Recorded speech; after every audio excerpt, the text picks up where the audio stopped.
Tendremos que aguantarnos por ahora.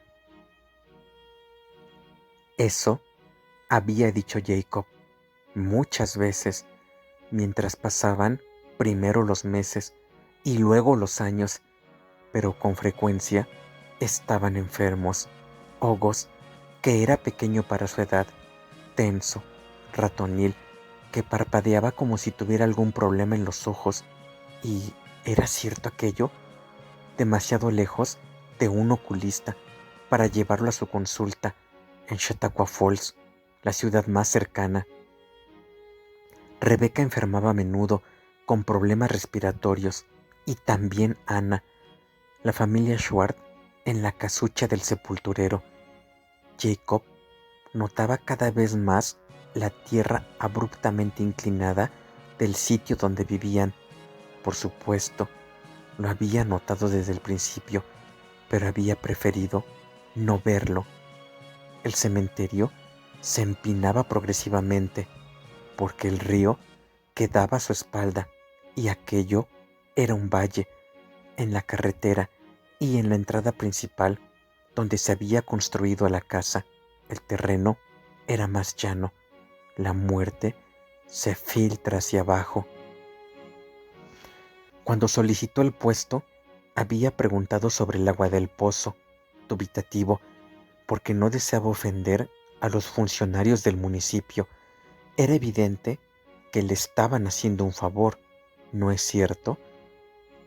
Solo por hablar con él, por soportar su lento y terrible inglés chapurreado, ¿no? Con sus cordiales sonrisas le habían asegurado que el pozo era una fuente subterránea pura, en modo alguno afectada por las filtraciones de las tumbas. Sí, con toda seguridad, el agua había sido analizada por los técnicos comarcales. Todos los pozos de la comarca de Chautauqua se analizaban a intervalos regulares, por supuesto. Jacob Schwartz había escuchado y había hecho gestos de asentimiento. Sí, caballeros, muchas gracias. Solo me preocupa. No había insistido.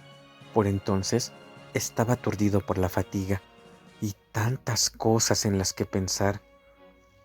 Alojar a la familia, alimentarla. Estaba desesperado. La voluntad incoercible de existir sobre la que Schopenhauer escribió con tanta elocuencia, de sobrevivir, de perseverar, la hijita que le partía el corazón con su asombrosa belleza en miniatura y que sin embargo lo exasperaba, inquieta toda la noche, llorando con la fuerza de un fuelle, vomitando la leche de su mamá como si fuese veneno, llorando hasta que, en un sueño tan denso como goma, se vio tapándole con la mano la boquita húmeda. Ana hablaba con preocupación del agua de las tumbas. Estaba segura de que había peligro. Jacob trató de convencerla de que no era así, de que no tuviera temores ridículos. Le contó lo que le habían dicho los funcionarios del municipio. El agua de su pozo había sido analizada recientemente. Era agua pura de manantial y no viviremos aquí mucho tiempo. Aunque más adelante le diría a su mujer sin rodeos, tendremos que aguantarnos por ahora. Olía en el cementerio un olor después de la lluvia de algo horriblemente dulce, de algo mohoso, un olor a rancio, un olor a carne agusanada, un olor a putrefacción. No cuando el viento soplaba del norte, y el viento siempre soplaba del norte, al parecer, en aquellas estribaciones de las montañas Chautauqua al sur del lago Ontario. Lo que se olía en el cementerio de Melbourne era la tierra, la hierba segada que se pudría en montones de abono vegetal. En verano, un acre aroma a calor del sol, materia orgánica en descomposición que producía un olor casi agradable para el olfato, pensaba Jacob Schwartz. Con el tiempo llegaría a ser el olor inconfundible del sepulturero, un olor que impregnaba su piel curtida y que se le quedaba en el pelo desgreñado. Y lo mismo sucedía con toda su ropa, por lo que, pasando un breve periodo de tiempo, ni siquiera el jabón más potente del mercado conseguía limpiarla del todo. Jacob lo sabía, por supuesto. Sus hijos tenían que soportar en la escuela burlas de personas ignorantes. Herschel había crecido lo suficiente para arreglárselas por su cuenta, pero August era un niño medroso, cohibido y frágil. Otra desilusión para su papá, y estaba la pequeña Rebeca, tan vulnerable, hija del sepulturero. A ella le dijo solemnemente, como si tuviera edad para entender tales palabras, que la humanidad teme a la muerte. Esa es la verdad, de manera que hacen chistes sobre el tema. Ven en mí a un servidor de la muerte, en ti a la hija de uno como yo. Pero no nos conocen, Rebeca, ni a ti ni a mí. Ocúltales tu debilidad y un día se lo devolveremos con creces a nuestros enemigos que se burlan de nosotros. Todas las acciones humanas aspiran al bien. Así había argumentado Hegel, siguiendo a Aristóteles. En tiempo de Hegel, que murió en 1831, había sido posible creer que se daba el progreso en la historia de la humanidad. La historia misma progresa de lo abstracto a lo concreto, que se realiza así en el tiempo. Hegel también había creído que la naturaleza es resultado de la necesidad y está determinada, mientras que los seres humanos conocen la libertad. Jacob había leído además a Schopenhauer, por supuesto. En el círculo de Jacob todos habían leído a Schopenhauer, pero él no había sucumbido al pesimismo del filósofo. El mundo es mi idea, el individuo es confusión, la vida es lucha incesante, conflicto, todo es voluntad, el ciego frenesí de los insectos para copular antes de que la primera helada los mate. Había leído a Ludwig Feuerbach, por quien sentía especial predilección. Le emocionaba descubrir la salvaje crítica que de la religión hacía el filósofo, denunciándola por no ser más que una creación de la mente humana, la proyección de los valores supremos de la humanidad en forma de Dios. Por supuesto, tenía que ser así. Los dioses paganos de la antigüedad, el colérico Yahvé de los judíos, Jesucristo en la cruz, tan triste y martirizado, y triunfante en la resurrección, era todo una estratagema, un sueño. Eso fue lo que se dijo Jacob a los 20 años. Tanta ceguera, superstición, los viejos ritos del sacrificio como un barniz civilizado, todo eso son cosas del pasado, moribundas o extintas en el siglo XX. Leyó a Karl Marx y se convirtió en socialista ferviente. Ante sus amigos se definía como agnóstico, librepensador y alemán. ¿Alemán? ¡Qué chiste tan sangrante! Al mirar hacia atrás.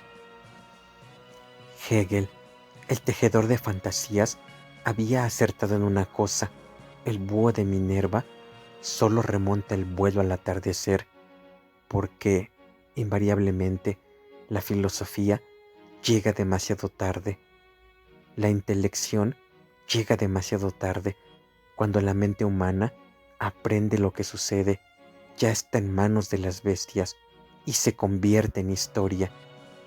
piezas rotas, como vértebras. Ah, te oiría hablar toda la vida. Sabes tanto. Muy al comienzo de su historia de amor, la joven Ana se lo había dicho a Jacob, que le hablaba con pasión de sus creencias socialistas. Quedó deslumbrada, aunque ligeramente escandalizada, al verlo tan seguro. Nada de religión, ni de Dios, en absoluto.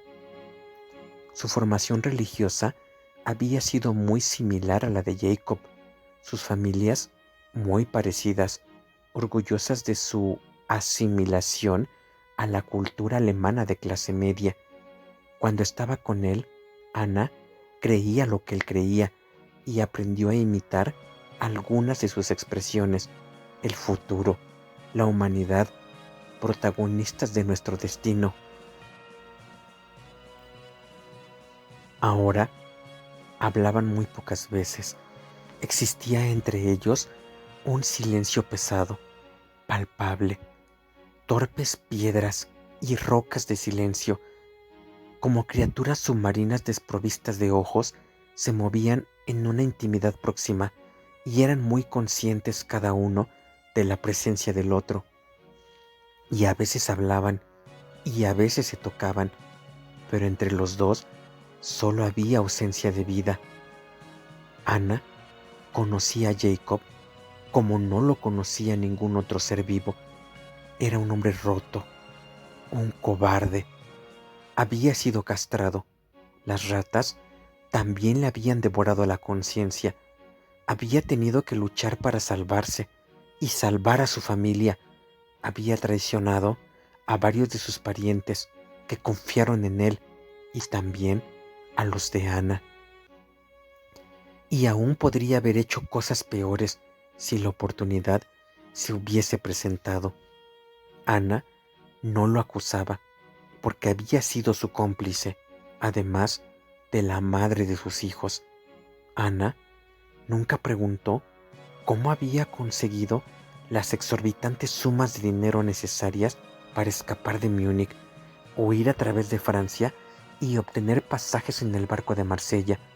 Por entonces estaba embarazada de su tercer hijo y tenía ya a Herschel y a August. Había llegado a creer que nada le importaba, excepto sus hijos, evitar que murieran. Viviremos por ellos, ¿no es cierto? No miraremos atrás. Jacob hizo aquellas promesas como puede hacerlas un varón, aunque había sido enmasculado. No tenía sexo. Las ratas también le habían devorado el sexo. Donde habían estado sus genitales, ahora había algo inútil, una fruta ablandada por la putrefacción. Patético, cómico. Con aquel bulto de carne conseguía orinar, a veces con dificultad. Bueno, ya estaba bien. Dije, tendremos que aguantarnos, por ahora. De la misma manera que Ana no hablaba de su miedo al agua contaminada, ni siquiera después de las lluvias torrenciales, cuando el agua del pozo estaba tan turbia que los niños se atragantaban y la escupían, tampoco hablaba de su futuro. No preguntaba nada a su marido: cuánto dinero había ahorrado, por ejemplo, cuándo sería posible marcharse de Melbourne y a cuánto ascendía el sueldo de encargado del cementerio.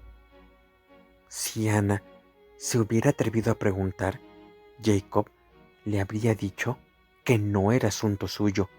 Era esposa, madre, era mujer. Jacob le daba dinero todas las semanas, billetes de 1, de 5, de $10 para hacer la compra. Contaba monedas en la mesa de la cocina, fruncido el ceño y sudando bajo el halo de la bombilla sin pantalla que colgaba del techo. Sí, Jacob Schwartz tenía una cuenta de ahorro detrás de la majestuosa fachada neoclásica del First Bank de Chautauqua en Main Street.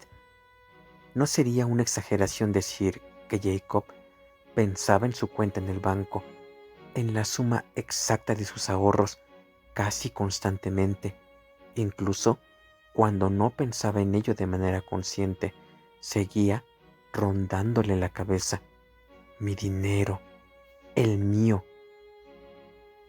La cartilla de tapas negras a nombre de Jacob Schwartz estaba también escondida, envuelta en lona impermeabilizada en una estantería del cobertizo donde se guardaba la cortadora de césped que nadie, excepto Jacob Schwartz, tenía la menor posibilidad de encontrarla.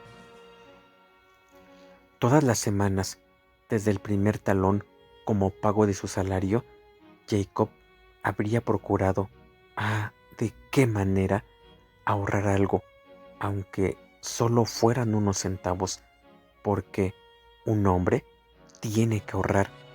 Sin embargo, en octubre de 1940, solo había acumulado $216.75 al cabo de 4 años, si bien con aquella cantidad obtenía unos intereses del 3%, unos cuantos centavos, dólares. No hacía falta ser un genio matemático para saber que los centavos se acumulan. Pronto pediría a los concejales de Milburn un aumento de sueldo. Lo había hecho muy cortésmente durante su segundo año como encargado del cementerio y, con mucha humildad, la respuesta había sido fría, cautelosa.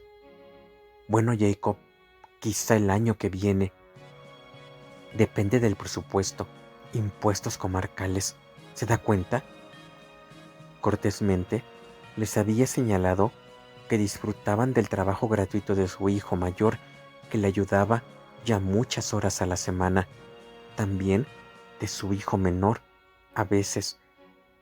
Le señalaron que vivía en el chalet del encargado sin pagar alquiler ni impuesto sobre la propiedad inmobiliaria, no como el resto de nosotros, los ciudadanos, Jacob.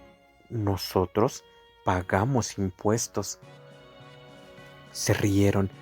Eran hombres simpáticos, joviales, aquellos otros que lo miraban como a un perro que se alzaba sobre las patas traseras. ¿Hacía un trabajo satisfactorio como encargado? Sí, su trabajo era satisfactorio, pero el mantenimiento del cementerio era un trabajo no especializado y de hecho tendría usted que tener conocimientos específicos para ser funcionario, porque no puede pertenecer a ningún sindicato, ni recibir una pensión, ni tener seguros como otros empleados del municipio. Y al final, tenías miedo de que pareciera que te quejabas, tenías miedo de que se te conociera en Melbourne, Nueva York, como Schwartz, el que se queja. Schwartz, el teutón, le llamaban a sus espaldas. Lo sabía. Schwartz, el judío.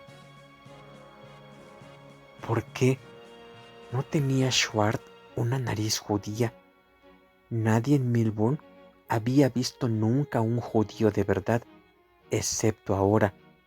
La revista Life, por ejemplo, Colliers, reproducían historietas y caricaturas nazis antisemitas junto con divertidas fotografías de ineptos civiles británicos adiestrándose para la defensa de su patria. Maldita sea, juró que les daría una lección a aquellos otros que lo insultaban a él y a su familia, aquellos otros cuya lealtad secreta era con Hitler. También él tenía sus secretos y ahorraba dinero para escapar. Se había escapado de Hitler y se escaparía de Melbourne, Nueva York, ahorrando cuidadosamente sus centavos, porque si bien Jacob Schwartz no era judío, no lo era, poseía la antigua astucia judía, la capacidad para escurrirse de entre las garras del adversario, para prosperar y para vengarse con el tiempo. Capítulo 11.